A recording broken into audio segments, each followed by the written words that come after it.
Number 6। अब question number 6 में जब आप ऊपर देखते हैं यहाँ पे लिखा हुआ है कि who were the participants in your project. ये भी 5 नंबर का क्वेश्चन है और के पार्टिसिपेंट्स कौन थे आपके क्वेश्चन में। Give details of the individuals और groups who were focused in this project. आपने इंडिविजुअल्स के बारे में बताना है कि जिन पे आप रिसर्च कर रहे थे उस वक्त कौन कौन लोग आपके साथ उस प्रोजेक्ट में इन्वॉल्व थे। ठीक है। अब early grade students whose hand writing in Urdu was not good on the same class students of class 8 who did not have good communication skills. For example, ये एग्जांपल उन्होंने ऊपर ब्रैकेट में दी हुई है। अब जैसे आपका यहाँ पे अपने आंसर शुरू करना है, आपने बताना है कि कौन था आपके पास स्टूडेंट्स के साथ ज़रा आप उन पर सर्च करोगे। फिर कोलीग्स आ जाते हैं, अब कोलीग से भी आपने डिस्कशन की। फिर पेरेंट्स ऑफ स्टूडेंट्स हैं, ज़ाहिर सी बात है पेरेंट्स ऑफ स्टूडेंट्स से भी आपकी बातचीत होती है मुख्तलिफ तरह से जब आप कोई प्रॉब्लम ऐसा प्रॉब्लम कर रहे होते हैं। फ्रेंड्स से आप लोग बात करते हैं, डिस्कस करते हैं। फिर सीनियर स्टूडेंट्स ऑफ बीएड हैं, उनसे बात कर रहे होते हैं कि उनसे पूछते हैं कि रिसर्च प्रोजेक्ट जो था किस तरह से आपने किया था या हम कैसे करें जब हेल्प आउट करते। फिर आपने अलग अलग बताना है कि जी क्लास 5 में आपकी थी, उसमें कितने स्टूडेंट्स थे। इतने स्टूडेंट जो थे उनको उन्होंने बहुत पॉजिटिव रिस्पांस दिया था और इनका रिस्पांस एवरेज था। फिर पेरेंट्स के बारे में बताएं कि अगर आपने कोई पेरेंट्स के साथ मीटिंग वगैरह की है उनके बारे में बताएं और फिर उसमें क्या उनकी अंडरस्टैंडिंग थी, क्या वो पढ़े लिखे थे, उन्होंने आपकी बात को अंडरस्टैंड किया या नहीं किया। कलीग्स के बारे में बताएं कि आपने कैसे अपने कलीग्स के साथ डिस्कशन की उन चीज़ों के बारे में और फिर उन्होंने कैसे आपको हेल्प आउट किया। और फिर फ्रेंड्स हैं, अबाउट माई टॉपिक है discuss my friend who already conduct different types of researches.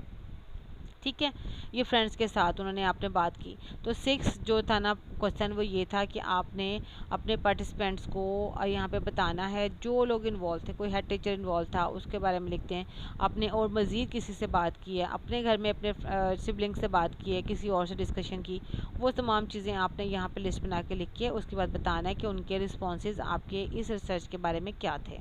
ठीक है। नेक्स्ट है क्वेश्चन नंबर 7। क्वेश्चन नंबर 7 में देखें, how did you try to solve the problem. अब बात आती है कि आपने, वो कहते हैं ना कि इस प्रॉब्लम को सॉल्व करने की आपने कैसे कोशिश की। यहाँ स्टेप वाइज प्रोसेस बताना है, प्रोसीजर है कि आपने डाटा कैसे कलेक्ट किया, आपने शुरू कैसे किया काम और आप करते क्या रहे हैं अपने इस पूरे स्टडी में। फिर आपने यहाँ देखा है, अब देखो उन्होंने बता रहे हैं कि जब अपना रिसर्च प्रोजेक्ट शुरू किया तो मैंने क्लासेस को ऑब्जर्व किया और फिर मैंने अपनी ऑब्जर्वेशन स्टार्ट की और फिर देखा कि बहुत से बच्चों में जो है वो म्यूचुअल कोऑपरेशन नहीं था। ठीक है, जब उन्होंने इमोशनली हम उनको डेवलपमेंट उनकी देख रहे होते हैं तो क्या हुआ कि जी फिर इस रिसर्च के अकॉर्डिंग मैंने ये फाइंड आउट किया कि हम अगर बच्चों में ऐसी कोई मतलब कोऑपरेशन नहीं है तो हम अपना मैसेज सही तरह से अपने उसको कन्वे नहीं कर सकते, उनकी सोशल इमोशनल डेवलपमेंट नहीं हो सकती। तो अब यहाँ पे उसने बताया कि मैंने इस क्लास को चूज़ किया कि मैं इस पर ना अपनी एक्शन रिसर्च करूँगी। वो इस स्कूल की क्लास थी तो मैंने जज करना शुरू किया, बच्चों को इस प्रॉब्लम को देखना शुरू किया कैसे कैसे, और उसके बाद मैंने जब फाइंड आउट कर लिया कि हाँ वाकई मुझे ना कि ये प्रॉब्लम मैं किस तरह सॉल्व कर सकती हूँ, मुख्तलिफ एक्टिविटीज़ के थ्रू सॉल्व कर सकती हूँ। अब वो कौन सी एक्टिविटीज़ थी, आपने वहाँ पे और ग्रुप ड्राइंग कि किस तरह आप उन चीज़ों को म्यूचुअल कोऑपरेशन बच्चों में कैसे ला सकते हैं। जैसे आप लोगों के पास भी बहुत से टॉपिक्स हैं, आप किस तरह उसमें अपने हर एक के बारे में बताना है, एक एक टेक्निक को डिस्कस करना है। ठीक है, अब एक एक टेक्निक को मज़ीद उसकी जितनी भी चीज़ें आ रही होती हैं ना वो उसके अंदर आपने उस डिटेल उसकी बतानी है कि मैंने किस तरह इसके ज़रिए से ना बच्चों को किया। एनिमल्स आ गए, अल्फ़ाबेट्स गेम्स आ गई। ठीक, उसके साथ आपने बताने के बाद ये सारी चीज़ें लिखने के बाद आपने बताना है कि एंड पे ना कि मैंने देखा कि इन एक्टिविटीज़ के थ्रू बच्चों में ये चीज़ जो थी वो डेवलप हो गई, मतलब म्यूचुअल कोऑपरेशन उनको करना आ गया, आप इसमें कुछ सा डिस्कशन करना आ गई। ठीक, और उसके बाद फिर उन्होंने ये फिर कॉम्पिटेंसी और सारा मतलब ये बातें ना आखिर में एक लॉजिकली आपने बताना है कि जो एक्टिविटीज़ मैंने यूज़ की थी उनका असर ये हुआ और मुझे डिज़ायर्ड रिजल्ट्स मिल गए और इस तरह मैंने अपना डाटा कलेक्ट किया कि जो मैं चाह रहा था मैंने उसके अकॉर्डिंग अपनी चीज़ों को सेटल डाउन कर लिया। फिर उसके बाद उन्होंने कहा क्वेश्चन नंबर 8 में उन्होंने पूछा कि what kind of instrument was use to collect the data. अब टूल होता है, इंस्ट्रूमेंट होता है कि आपने कौन सा इंस्ट्रूमेंट यूज़ किया था डाटा कलेक्शन करने के लिए।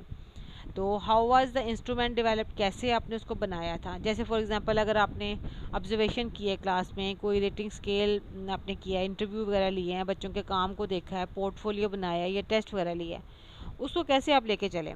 तो क्वेश्चनेयर अब उन्होंने कहा यहाँ पे ना पहले तो अपने लिस्ट आउट कर देना कि आपने बनाया क्या क्या।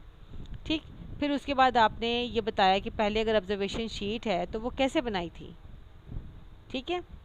उन्होंने पूछा बनाया भी कैसे। अब ये 5 नंबर का क्वेश्चन है। अगर आपने लिखा कि मैंने यहाँ पे ये चीज़ें यूज़ की हैं और बस इतना ही बता के आप लोग फारिग हो गए, तो बच्चे आपको यहाँ पे ना हर क्वेश्चन में से नंबर आपके उसके अकॉर्डिंग मिलने हैं, वरना नंबर कट जाते हैं और फिर सही तरह से आपको आंसर जो हैं वो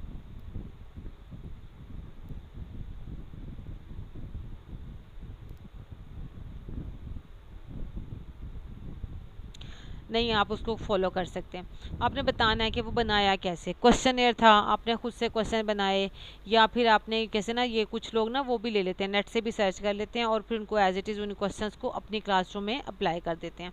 ये इसमें लिया हुआ है। तो आपने इसी तरह जो है ना देखना है क्या मैंने इस तरह कुछ किया है, और फिर अगर इंटरव्यू किया है कि तो इंटरव्यू के क्वेश्चन कहाँ से लिए थे, कैसे बनाए थे, क्या कुछ उन पर किया था। ठीक हो गया। फिर आपने ना ये जो आ गया नेक्स्ट क्वेश्चन, अगला क्वेश्चन 9 क्वेश्चन जो है, what were the findings and conclusion, आपके क्या रिजल्ट्स आए, ये 10 नंबर का क्वेश्चन है। फिर आपने जब बताना है कि आपने डाटा को कैसे अपने टेस्ट किया है, उसमें आपने बताना सारा कुछ कि जी ये मैंने परसेंटेज मेरी क्या आई थी टेस्ट के हवाले से, किस तरह से क्वेश्चन के क्या क्या रिजल्ट्स थे, ये देखो। फिर उन्होंने टेबल बनाया कि रिसर्च फाइंडिंग्स क्या थी इस हवाले से, फिर बिफोर एक्शन रिसर्च और आफ्टर एक्शन रिसर्च, पहले बच्चों में क्या चीज़ें थी, उसके बाद एक्शन रिसर्च के बाद किस तरह से बच्चों में इम्प्रूवमेंट आई, क्या कुछ किया गया, और फिर एक उसका पैराग्राफ बनाना है जिसमें आपने अपना रिजल्ट्स को एलेबोरेट करना है। ठीक है, ये सारे रिजल्ट्स आपने एलेबोरेट कर देने हैं, इसके अंदर बता देने हैं ओवरऑल एक पैराग्राफ की फॉर्म में। देन क्वेश्चन नंबर 10 है, बहुत सिंपल है, 5 नंबर का। इसमें अपने पूरे रिसर्च की ना, जो आपने एक्शन सर्च किया उसकी समरी बतानी है। अब समरी ये कि जो कुछ किया है ना उस सारे को थोड़ा थोड़ा करके चंद उसमें ना पैराग्राफ्स में 2-3 पैराग्राफ्स में उसको पूरा करके आपने रिजल्ट समेत उन सारी चीज़ों को एक एब्स्ट्रैक्ट की फॉर्म में जैसे आप लोगों ने लिखा था उसको लिख देना है यहाँ पर। ठीक है। फिर अगला क्वेश्चन है जी, how do you feel about this practice, what have you learn, आपने क्या सीखा है। तो इसमें आपने ना अपना रिफ्लेक्शन लेना है कि आप टीचर हैं, आपने क्या सीखा।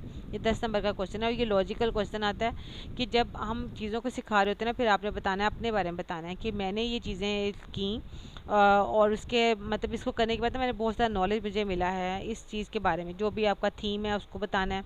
फिर this is an extra step of AIU, अपने यूनिवर्सिटी के बारे में बताएं कि ये एक बहुत इनका देखें ना, अब आप BEd लेवल पे हैं, आपको उन्होंने BEd लेवल पे एक रिसर्च प्रोजेक्ट दिया है, लेकिन अगर आप उसको नीयत से और बहुत अच्छे तरीके से सिंसियर होकर करेंगे तो ये बहुत बड़ी लर्निंग है आप लोगों के लिए, अचीवमेंट है। वरना आप लोगों को कोई सब्जेक्ट भी पढ़ाया जा सकता था, तो उसमें आप मेंशन करें कि मैं जो है ना ये बहुत एक्सीलेंट स्टेप है, क्योंकि इसकी वजह से हमें रिसर्च से फैमिलियरिटी होते हैं, बच्चे फैमिलियर हो जाते हैं, उनको पता चल जाता है टूल कैसे बनाना है, कौन कौन से टूल हो सकते हैं, वेरिएबल्स क्या हो सकते हैं, कैसे हम एक रिसर्च कर सकते हैं किसी टॉपिक को लेने के लिए, कैसे उस प्रॉब्लम को आइडेंटिफाई कर सकते हैं, कैसे इसका सोल्यूशन फाइंड आउट कर सकते हैं, ये चीज़ें होती हैं। ठीक है। उसके बाद आपका जो क्वेश्चन नंबर 12 है उसमें आया कि what has it added to your professional skills as a teacher. अब आप टीचर हैं तो प्रोफेशनल स्किल्स में क्या चीज़ ऐड हो चुकी है आपके इसमें, तो वो चीज़ें आपने देखनी है। और आइडेंटिफाई द प्रॉब्लम, आपने किस तरह से किया, एनालिसिस कैसे किया, उसका क्रिएटिविटी क्या थी, और फिर ये सब कुछ आपका इसमें आ जाएगा। देन आपने देखना है कि जी क्वेश्चन नंबर 13 है, यहाँ पे आपने जितने जो रेफरेंसेस यूज़ किए हैं ना वो सारे रेफरेंसेस ऊपर भी लिखने थे और यहाँ नीचे भी लिखने हैं, और इस तरह से आपका जो रिसर्च प्रोजेक्ट है ये कंप्लीट हो जाएगा। तो विश यू गुड लक।